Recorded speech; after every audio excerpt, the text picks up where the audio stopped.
you get a profit or a gain or an advantage to which you are not justly entitled. Riba. Tonight, we're going to be spending some time on this second kind of riba. So the Prophet said, Bilal, this is the essence of riba. What you should have done is to sell the 2 baskets. Don't look at me, don't look at him. Sell the 2 baskets of inferior quality dates and take that money and buy the 1 basket of superior quality dates.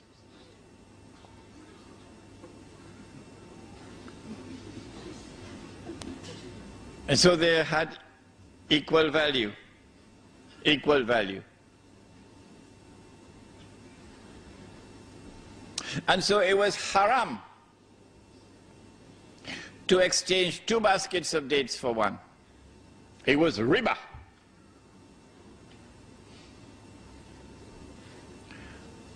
But Umar radiallahu ta'ala anhu exchanged 4 camels for 1. And that was not haram. Why was this haram and that not haram? And Ali radiallahu ta'ala anhu exchanged 20 camels for 1. These 20 may have been baby camels, and this 1 may have been a pregnant camel. And there was not haram. So the question we asked tonight is, why was it haram to exchange 2 baskets of dates for 1, and there was riba, but it was not haram to exchange 4 camels for 1 or 20 camels for 1? That's a good question, isn't it? You're lucky I don't have the time to question you tonight. To answer that question, we must go to another hadith. And you've all heard this hadith before, all of you.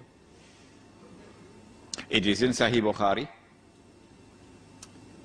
The Prophet sallallahu ta'ala alayhi wasallam is describing a transaction in which there is an exchange of gold for gold, or silver for silver, or wheat for wheat, or barley for barley, or dates for dates. This is the one, dates for dates, or salt for salt. And he is declaring, once it is like for like, it must be equal for equal. 2 baskets on this side, you must have 2 baskets on this side. If not, it is riba. Why is it riba? Remind me to answer that question if I forget. Why would it be riba? If I exchange 2 baskets of dates for 1, why? Before we answer that question, and also remind me, because I forget, you know, remind me to answer the question, why is the 4 camels for 1 not riba? Okay. When we look at this hadith, there are 6 items mentioned. 2 of them are precious metals, gold and silver, and the other 4 may be described as commodities. What is there which is common to all 6 of them? There are 2 things which are common to all 6 of them. The first is this,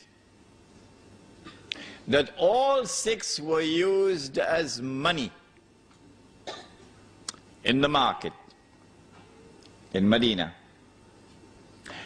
If there was a shortage of gold and silver coins, they would use dates as money in Medina. The second thing which is common to all 6, which the Prime Minister of Malaysia has only now understood, when the sun is already setting, is that in all 6,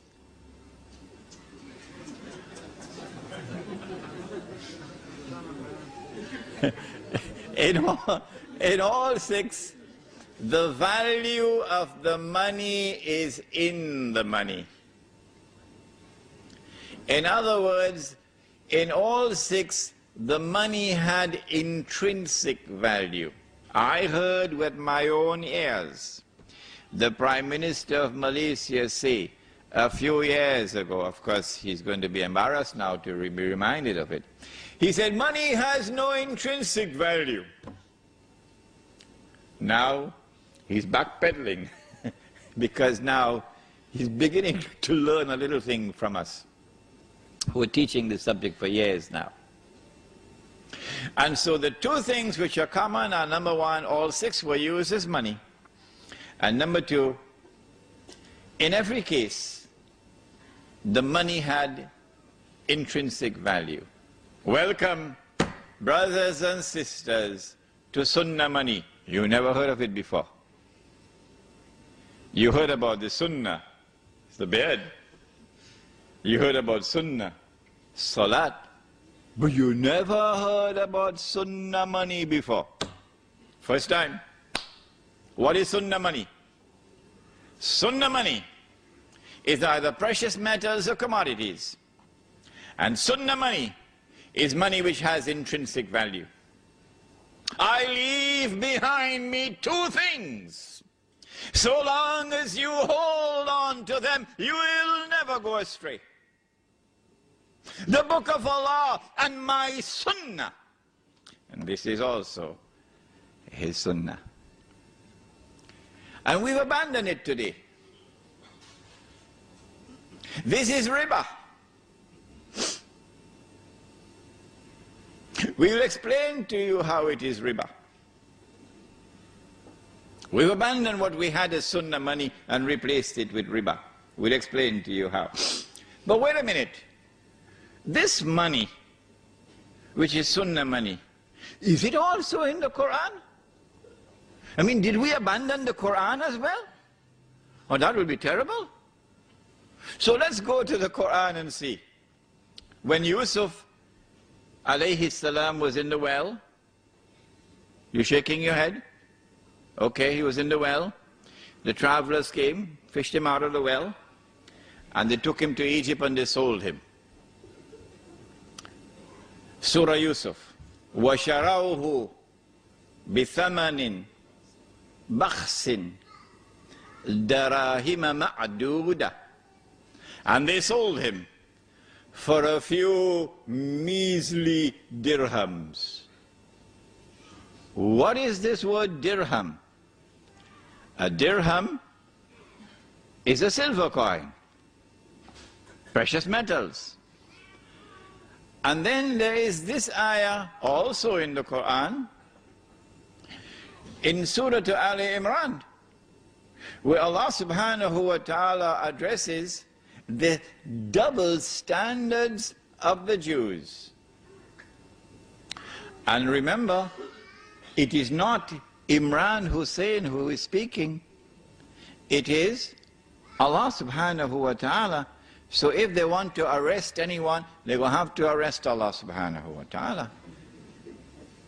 Let him try to do that now. وَمِنْ أَهْلِ الْكِتَابِ مَنْ إِنْ تَأْمَنْهُ بِقِنْطَارٍ يُؤَدِّهِ إِلَيْكَ.